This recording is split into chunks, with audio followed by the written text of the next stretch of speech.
Tak diduga, sengsara di hutan, pentolan OPM telepon Komandan Tengkorak Kostrad TNI minta pertolongan. Maya, hindi dulu andale, tenau kapal ya mikir kan hindi dulu andale ya, kayak gitu nakale kita kan mah.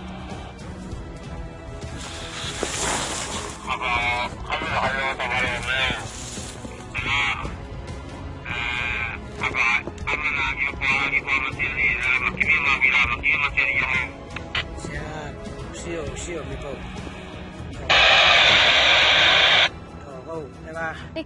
Pertanyaan pertama kami, apakah kaitannya antara OPM dengan organisasi teroris Papua, KKB? Apakah ada kaitannya?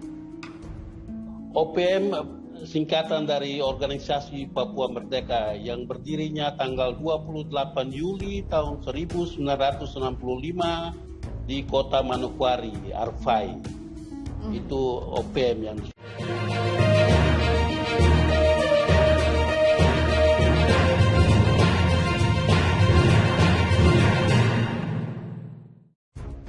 Ternyata perjuangan prajurit TNI Satuan Tugas Organik Batalion Infanteri, para Raider 305 Tengkorak, Kostrad, selama ini untuk membangkitkan kehidupan masyarakat di wilayah konflik Kabupaten Intan Jaya, dipantau benar-benar oleh kelompok separatis teroris KST, TPNPB OPM Papua.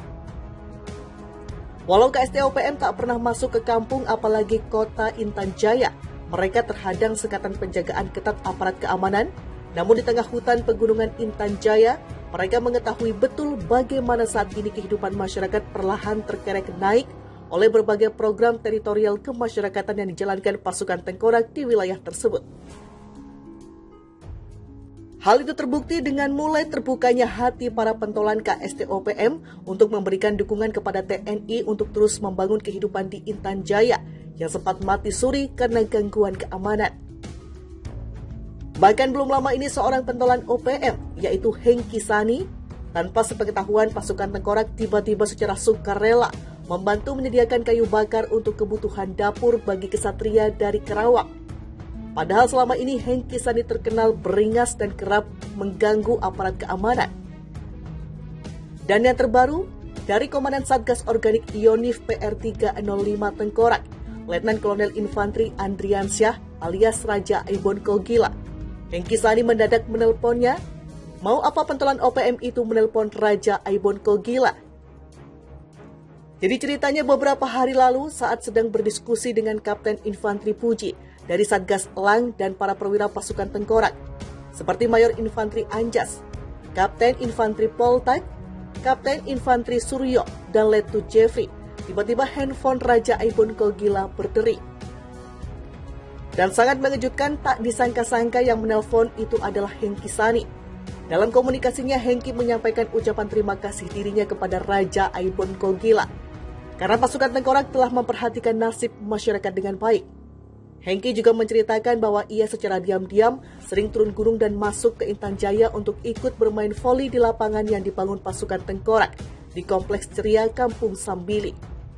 Hengki Sani merasakan kehadiran para kesatria Tengkorak banyak membantu masyarakat Intan Jaya, tulis Raja Aibon Kogila.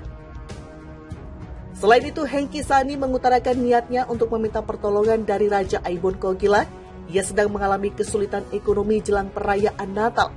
Hengki tak punya uang untuk ikut patungan ke gereja. Beberapa jam setelah komunikasi itu, Osea Sani, tokoh pemuda Mamba, menemui Raja Aibon Kogila. Dari Osea Sani didapatkan informasi bahwa ternyata Hengki Sani merupakan orang yang taat dan rajin beribadah ke gereja setiap pekannya. Begitu juga dengan pentolan-pentolan KST lainnya seperti Panglima Kodam, TPNPB OPM, Sabinus Waker, Wakil Gupsi Waker, dan Angin Sege. Hal itu berbeda dengan Ondius Kogoya, Apin Kobogau, dan kelompoknya. Terlebih Undius dan kelompoknya memang sudah dianggap sebagai teroris oleh kelompok Sabinus Waker. Karena selalu membuat keonaran, mencuri babi masyarakat, bahkan terkadang memperkosa istri masyarakat, tulis lulusan Akademi Militer 2004 Arupadatu itu. Karena iba dengan kondisi Hengki Sani yang sengsara di hutan, ditambah lagi pentolan KST OPM itu sudah mulai sadar akan kesalahan dirinya, serta telah membantu prajurit TNI akhirnya Raja Aibon memutuskan memberikan bantuan kepada Hengki Sani melalui Osea Sani. Bantuan itu bukan untuk dipakai oleh Hengki Sani, tapi harus diserahkan langsung kepada panitia Natal di gereja Ugimba. Ini kalau Hengki tipu, nanti Tuhan marah. Saya tidak suka kalau ada yang tipu. Kalau orang baik, kita baik. Bilang kepada Hengki, itu dia punya teman-teman, jangan ganggu-ganggu di Intan Jaya. Kalau ganggu, itu nanti masyarakat takut. Kita ini pelan-pelan buat Intan Jaya ramai, harus maju sama dengan kabupaten lain.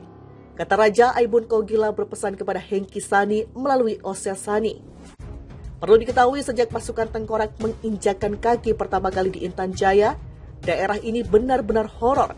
Masyarakat lebih banyak berdiam di dalam rumah, bahkan mereka terlihat ketakutan ketika melihat aparat keamanan. Tapi dengan kesabaran, akhirnya pasukan Tengkorak berhasil mencuri hati masyarakat dengan berbagai program teritorial kemanusiaan yang dijalankan. Kini masyarakat sudah kembali berani beraktivitas di luar rumah dan mereka semakin dekat menjalin hubungan dengan prajurit TNI. Situasi keamanan di Intan Jaya telah berangsur membaik. KST OPM tak berani lagi masuk ke Intan Jaya untuk meneror masyarakat karena semua akses turun gunung telah dijaga aparat keamanan.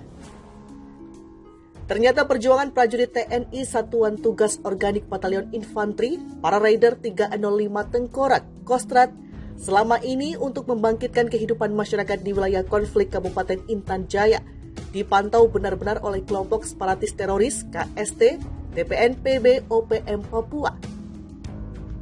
Walau KST OPM tak pernah masuk ke kampung apalagi kota Intan Jaya, mereka terhadang sekatan penjagaan ketat aparat keamanan. Namun di tengah hutan pegunungan Intan Jaya, mereka mengetahui betul bagaimana saat ini kehidupan masyarakat perlahan terkerek naik oleh berbagai program teritorial kemasyarakatan yang dijalankan pasukan Tengkorak di wilayah tersebut. Hal itu terbukti dengan mulai terbukanya hati para pentolan KST OPM untuk memberikan dukungan kepada TNI untuk terus membangun kehidupan di Intan Jaya yang sempat mati suri karena gangguan keamanan. Bahkan belum lama ini seorang pentolan OPM, yaitu Hengki Sani, tanpa sepengetahuan pasukan Tengkorak tiba-tiba secara sukarela membantu menyediakan kayu bakar untuk kebutuhan dapur bagi kesatria dari Karawang. Padahal selama ini Hengki Sani terkenal beringas dan kerap mengganggu aparat keamanan. Dan yang terbaru, dari Komandan Satgas Organik Yonif PR305 Tengkorak, Letnan Kolonel Infanteri Andriansyah alias Raja Aibon Kogila, Hengki Sani mendadak menelponnya. Mau apa pentolan OPM itu menelpon Raja Aibon Kogila?